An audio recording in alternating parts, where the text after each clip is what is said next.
How do everybody? Nice back here again, and today I've got another inbox review for you. And today we're going to be looking at Eduard's Eagle Cal dual boxing limited edition Spitfire Mark 5. Okay, now the Mark 5 is probably one of the most is the most widely produced Spitfire of the lot. Okay, closely followed by the Mark 9, I believe. But the Mark 5 was I think it was about 1941 all the way up until about 1943, early 44, if I remember correctly. In different aspects. This flew, as you can see, with the tropical filter out in the desert, out in Malta, and it probably was out in the Far East as well. But this one especially is dedicated to the American and Canadian aircrews. Okay, that made up the what the RAF called the Eagle Squadrons. Okay, before they then transferred across to the US Air Force. So within this box, you get two kits. Okay, two Mark 5 Spitfires. Now this is a new tool from Eduard, because they've never done a Mark 5. They've done obviously the Mark 9, Mark 8, Mark 7, the later versions, bubble tops and what have you. They've done the early Mark 1s, Mark 2s. So this is their brand new release of their Mark 5. And as you can see, you get 3, 6, 9, 12 different marking options. Okay, and you get the, I think it's is it the Mark 5B and Mark 5C? We'll have a look at that as we go through the kit. Okay, the main difference is the wing. Okay, that I believe is they've got different layouts for the cannons and the guns. Okay, so depending on where the cannon was and where the port was, because it's all part of the C wing, so they could fit any type they wanted. So that being said, let's go to the overhead and we can have a look straight away in the actual kit itself and instructions. So we start off with these lovely instructions, and as you can see, it's quite a thick booklet. So this is it's from US pilots in the RAF and the USA Army Air Force. Okay, dual combo limited edition. So we'll open it up straight away, and as you can see, it's got a bit of a write-up about some of the squadrons. Okay, as it's going through where it actually fought. So in Tunisia, okay, Andino, I can't even pronounce it, landing. So that would have been in Italy. Okay, yeah, in January 1944. Yeah, so again, like I said, up to early 1944. And then we get on to the kit. So we've got a sprue layout, okay, and as you can see, it's got all the parts, and some of these will be in duplicate, some will be different. So as you can see, two different fuselages. There'll be two different wings as well. We get some photo etch and a mast set, okay.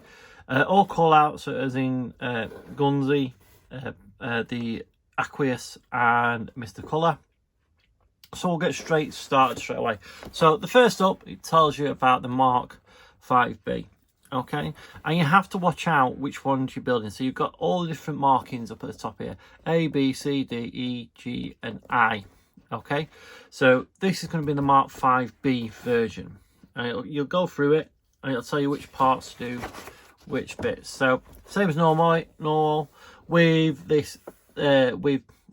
Not this kit per se, but with Spitfires from Eduard, you get tons of beautiful detail throughout.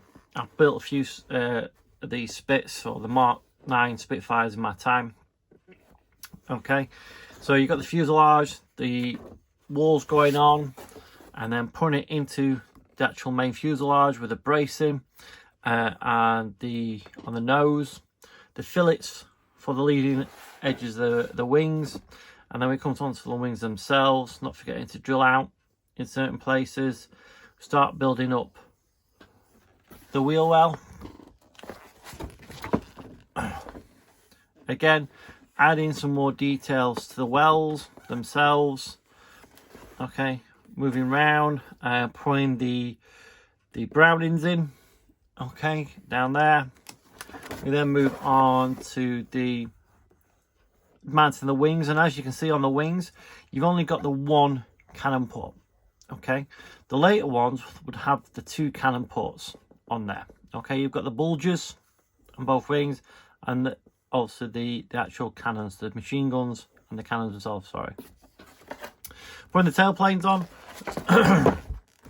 Moving on to adding the movable surfaces, and then putting on the radiator, whichever you want. So as you can see, we've got the smaller radiator, and you've got the rather big chin scoop. Okay, and then mounting that to the front of the aircraft. So the one I'll be doing will probably be this one, because I just love that big chin on there. Okay, putting on the radiators, maybe opening or closed, whichever way you want them. Moving on to the wheels, adding the wheels to the aircraft, the tail wheel. It shows you how it should be, what the stance should be like with the wheels. Okay, we've got then the cockpit canopy handle with the door. Moving on to adding the exhaust stats, which I like these exhaust stats. Okay, if you've ever built any of the other Spitfires or later Spitfires, they're very, very complicated on how they all go together. But these look really, really nice. Yes, there's a separate part for each one, but it's a lot easier than some of the others I've come across. Adding all those bits and pieces to the fuselage, and then finishing it off, adding the canopy. And then you've got one Spitfire built, and it shows you where the aerials should be. Then we move on to the next one. As you can see, another lot of sprue shots, another photo etch, and then we've got the Mark 5C trop. Okay, so again, building up the fuselage, the cockpit, adding the sidewalls. Okay, adding those sidewalls to the fuselage and adding all the other bits. Wheel wells again.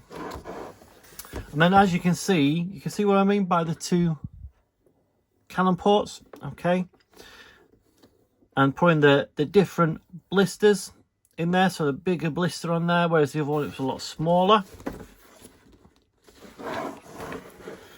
Again, mounting the fuselage onto the wings, tail fin, control surfaces and tips. Again, whichever, the big chin going on there again. Okay, and again, I'd probably build one with a chin, but we'll have a look at that when we come to the colour call-outs. And then the different wheels and wheel hubs you would need for the different markings. And then you can see adding the cannons. You can see if you need to, you might need to get rid of a bit. Okay, so IL, you don't need that bit. Okay, whereas with the T3 markings F, okay, goes in there, and T15 markings H, J and K. All right, so depending on which one you're on, what T15, it'd probably be a cap that goes on there. We'll see if we can see that in a minute. Moving on then to the, again, doing all the exhausts, putting everything together. We then have a mask layout for both aircraft before we move on to the colour call-outs. So then we've got Eagle Squadron, number 71 Eagle Squadron, February 1942. Then we've got Royal Canadian Air Force, okay, April to May 1942. We've got July 1942, 121 Eagle Squadron. And you can see there the little what's his name? Okay, was it General Sam or whatever? For the American mascot. And then we've got, let's have a look at this one. We've got late August 1942. Okay, now we can start seeing the actual American markings. As you can see on these, you've got where markings for the British aircraft were overpainted.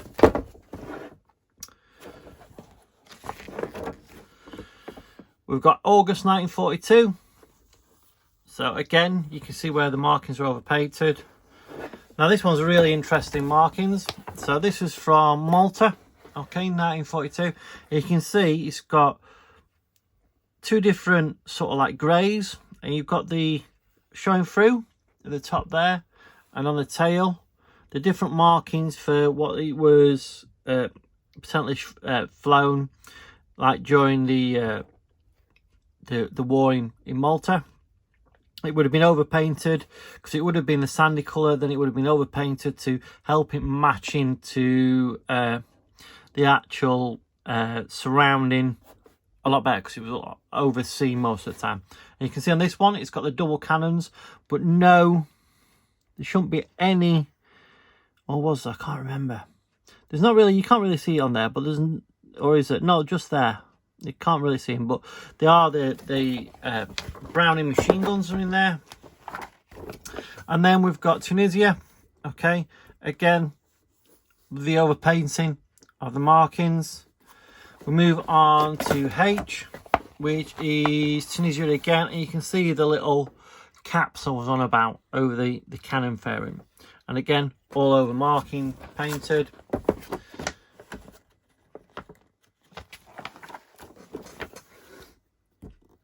Tunisia again, August 1943. Okay, lovely stars and bars on the side, and a skull with the name. Then we move on to Algiers, end of 42, and a lovely, great big shark's mouth with the eyes, and again, the dual cannon wings. Italy, December 1943, again overpainted, so it goes, the camouflage works a lot better where it was flying, because this probably came from Malta, as you can see with the big chin scoop. And then we've got Corsica, early 44, another lovely shark mouth one, okay. And then finally, we have got all the stencil data. So, really nice. And also, you get an add-on, okay, because some of these might not be quite right. So, you've got the different stencils, so you have to make sure you match up with whatever you're doing. So, that's markings. We'll move on to the actual plastic now. Now, these are all normal Eduard plastic with the resealable parts, so they will be getting put back in. So I'm going to do them one at a time so I know which one they go in. So in here we get 4 sprues, but 2 of the same in each one. Okay, so I'll just put that one over there and then grab this one. So to start off, we've got cockpit walls, some of the elator exhaust, as you can see there. Okay, the earlier exhaust, 2 different types. Okay, so you've got ones that you're going to add some bits to, and as with normal, we had you can see on there we've got openings at the end of the exhaust. I assume these are going to be saying the bits on there, but these ones haven't. Okay, but if you're going to use these ones, they should be able to be worked out fairly easy. One sidewall, and then we've got the slipper tank. So this goes on the belly. This would have been used as the aircraft took off from the aircraft carriers towards Malta, to get towards Malta, and then that would have been taken off for combat. We've got the 2 tail fins and the surfaces, and as you can see, some absolutely sublime rivet detail. Okay, we've got the exhaust stacks just there. They look really, really nice as well. In that same bag, we've got another slipper tank. Okay, so this one's a lot bigger. We've got some of the bulges from the wings, depending on which aircraft you're doing. The two different chin intakes. So we've got the big chin intake and the lower one, the smaller one. Looks like we've got some small bombs, some of the undercarriage bay, undercarriage doors, another one of the coolant radiators, and these are the bits that fit onto the chin scoops here and here. So next one, we have got wings, upper and lower. So this is show off the detail a lot more. So two different types. We'll have a look at this one first. So this one's got the one that's missing, and as you can see, it's got the double barrel arrangement. And again, if you can just see that, all that lovely detail, okay, on the upper and the lower. It really, really is sublime. Next up, we have the upper wings of the other mark, okay, the other version, sorry. So you can see the single cannon, okay. And again, same overall detail with the small blister as opposed to the large one, okay, for the cannon, both on top and on bottom. And again, all that lovely sublime detail. We have 1, 2, 3 fuselage parts. We're only going to look at one because they're all more or less the same. Okay. So again, you can see all the really, really subtle detail. Where it needs to be raised, it's raised. Okay. Can't tell. Yep. So just this part here, really, really nice. You've got the recessed part, and then you've got the raised part. All right, it's really, really is fantastic. Turn it over, and we've got some ribbing on the inside of the fuselage, and every single one of those is exactly the same as that.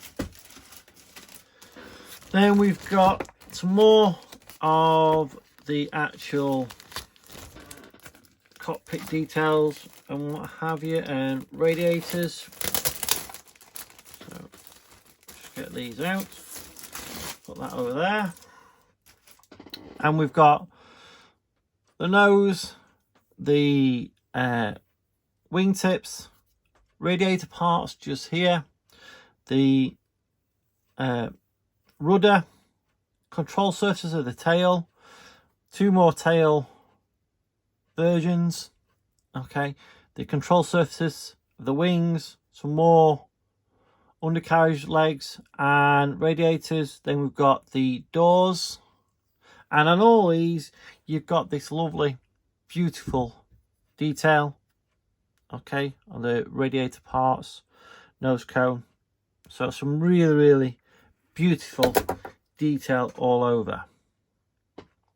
No flash, which you would expect from this kit, with it being brand new.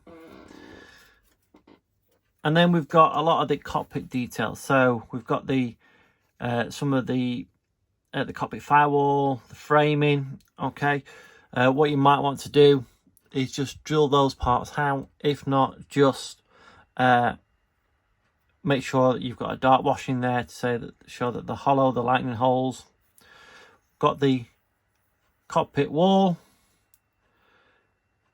propeller, the instrument panels, the different types. So you've got one that you can just use as normal, and then the others for that you'll be using if you're using the photo etch. So again, all lovely, lovely detail. The two cannons, and again, you can see those two cannons, they are drilled out. Okay, a little bit of flash on that one. Just see it there. And we've got the actual other machine guns. So the different types. So you've got the different muzzles. So the flared ones, straights ones, all the way down. Wheel wells, you can just see that raised, hopefully, the raised root detail in there. It's absolutely lovely.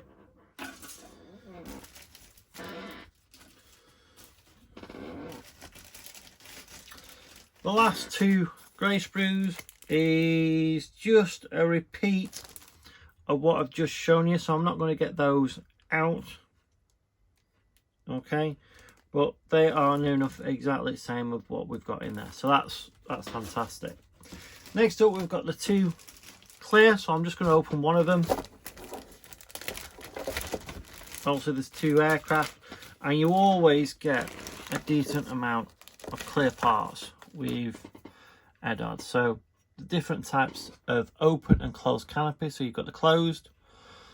Okay, so you've got the one that's flat, two that are bubble, but one of them, okay, will have the different types of side like opening part there. We've got some more over here, and as always with Eduard, it's absolutely perfect. Can't see any problem with the two different types of windshield. Next up is the photo etch. You get two sheets of photo etch. Okay, I'm not going to take them out. So instrument panels and all the gubbins for the instrument for in the cockpit, radiator parts. Okay, for both versions. Next up, we have a lovely big sheet of decals, which I am not going to get into them. Okay, I am not going to start banging on about them. I have never used Eduard's new decals, so it will be a learning curve for me. Okay, so we'll just take that out, put the part back over there. Start off with, we've got the two lots of stencils. Okay, so we'll just take one open. As you can see, really nicely printed, with really thin carrier film. But again, I'm not going to get into the ins and outs of those. And then we've got the big old sheet of decals. So all the roundels you need, all the different markings. And you can't really see it, but it's not really a big issue. The actual carrier film on there is sort of like shifted up a little bit. I don't know whether you'll be able to make it out, but you can just see that roundel there. You can just see the top of the carrier film. If you go around, there's none on the bottom. All right, so that means you're gonna have to be really careful with him. Anyway, so it's just one thing to watch out for. Seems to be a lot more of the carrier film on the top of all of them than on the bottom.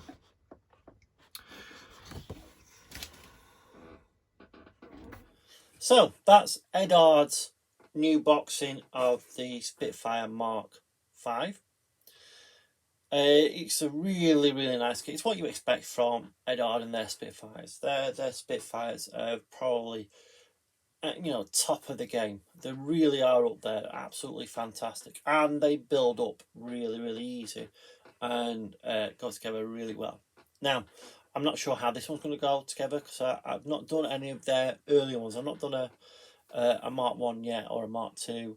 I've not actually built an Eduard Spitfire for a while.